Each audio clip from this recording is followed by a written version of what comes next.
Alright guys, may deliver kami. May nagpa-rescue sa amin, ayun oh. Ibig na nagpa-rescue sa amin, hindi daw umandar pero ngayon na-under na. Alright. Under na ya.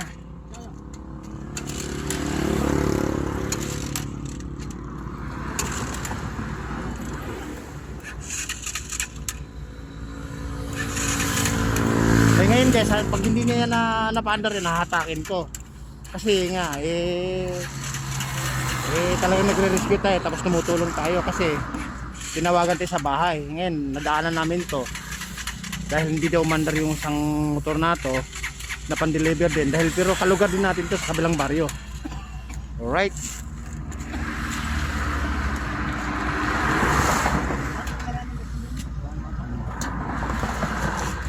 Umandar na kanina ya. Kaya guys, ito mas malaki ano na ito, malaking negosyante ito. Buyer, ito yung buyer ng plastic ko. Malakas kumita to kaysa sa akin. Alright.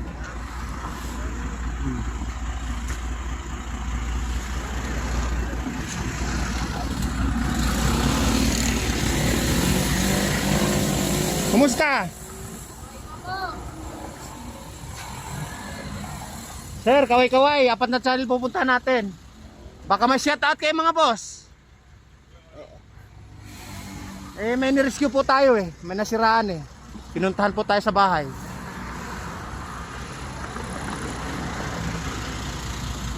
Alright guys, kita niyo naman, di ba?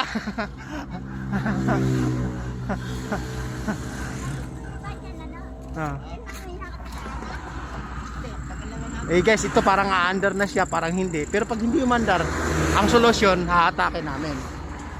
Right?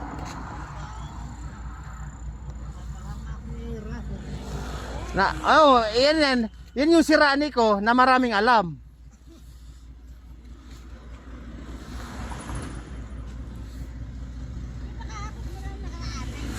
Guys, tingnan nyo yan, marami tayong mga followers.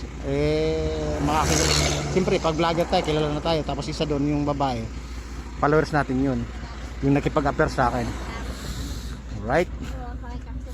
Tapos dito pa may followers din tayo dito. Ayun si madam, may mga customer din. Right.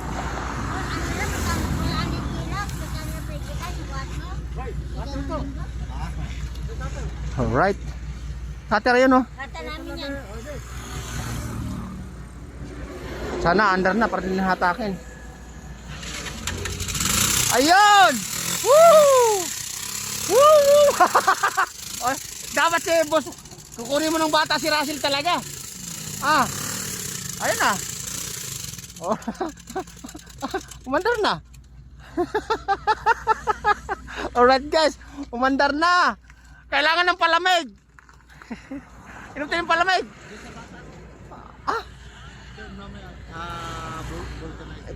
Dito, hindi na. Mamaya na. Alright guys.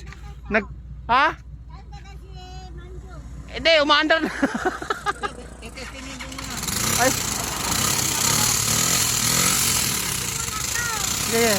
Pigan mo klat. Pigan mo klat. Pigan mo klat.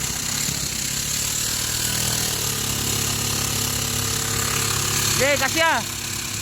Ayan guys, napaandar na namin. Napaandar na. Alright. Woo.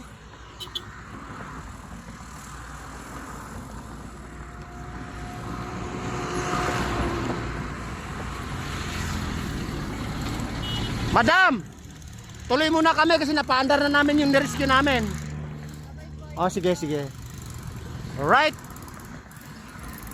Guys, Papu na, napaandar na namin sa... Diretso na kayo. Papu, napaandar na guys. Hindi ko na hinatak. Thank you.